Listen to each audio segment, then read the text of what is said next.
predicted, the Democrats and their media have united in praising Joe Biden for lying about his gun-grabbing policies, threatening a concerned voter with violence, and telling his female aide to shush multiple times. It appears that the media has taken Joe Biden's threats against criticizing him very seriously. Ask the right question. Can you even begin to imagine the national uproar if Trump told some woman to shush on camera? Where's all the feminists and pearl-clutching activists? Alyssa Milano was on Twitter applauding Biden. Of course, we all know that these displays of outrage are purely political and not grounded at all in any kind of real principles. The only kind of standards that they have are double standards which they enforce against their opposition. In this very predictable and obvious example, CNN, MSNBC, and in fact all the networks are editing out the Joe Biden meltdown video to leave out the portion where he was threatening a concerned citizen with violence. You heard me right, they're just editing that part out. Networks like NBC, CBS, and ABC are just ignoring it as if it never happened. And instead, they're spinning it as Joe Biden reacting strongly to a right-wing troll. Just try and watch this without dying a little bit inside.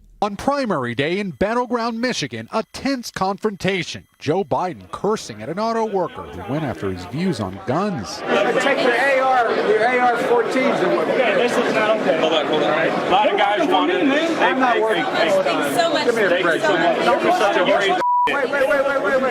Take your AR-14s and okay, this is not okay. Hold on.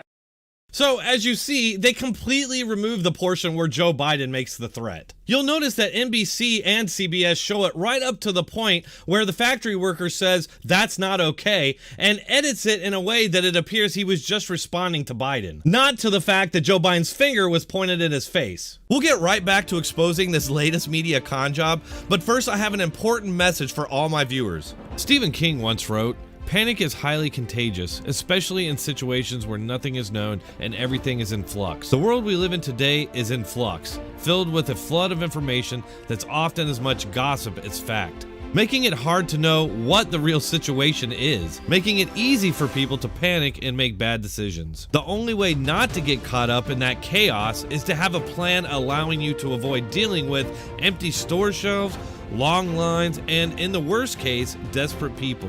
Use today to prepare. A great place to start is storing food in your home.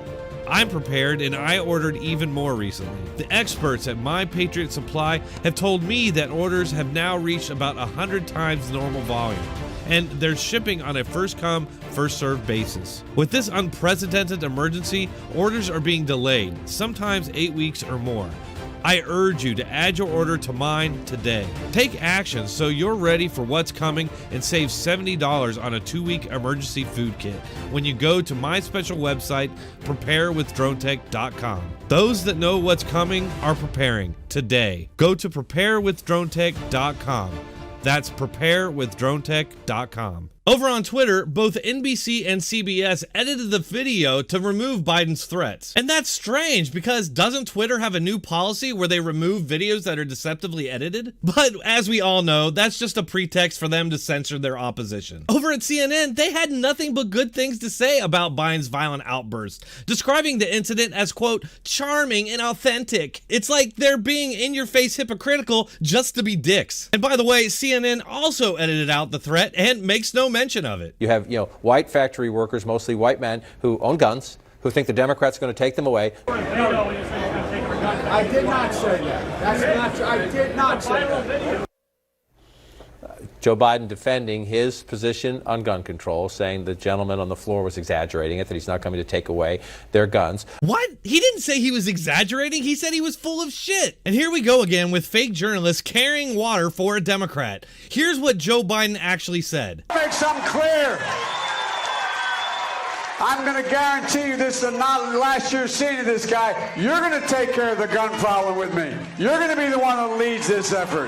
Hell yes, we're going to take your AR-15. You can guarantee that if the roles were reversed and this was a Republican presidential candidate being put on the spot, CNN and all the other networks would have brought out this old footage.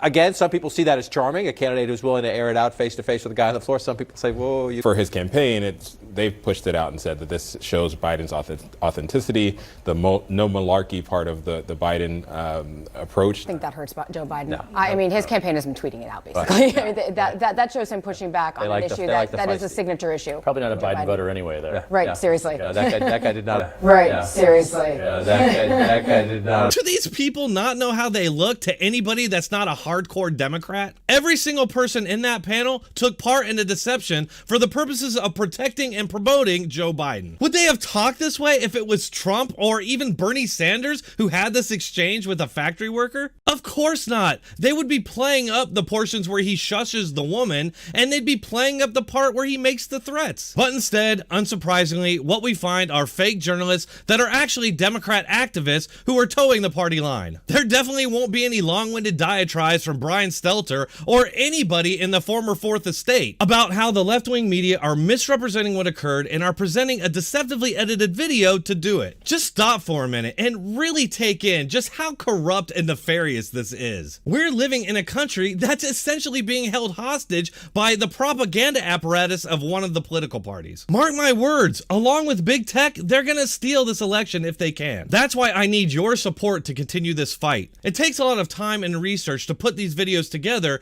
and with YouTube demonetizing everything that I upload, they've made it almost impossible to make money. If you enjoy my content and you agree with my mission, consider subscribing to me on one of these platforms. You can find all the links in the description and pinned comment. Thanks for watching. Keep coming back.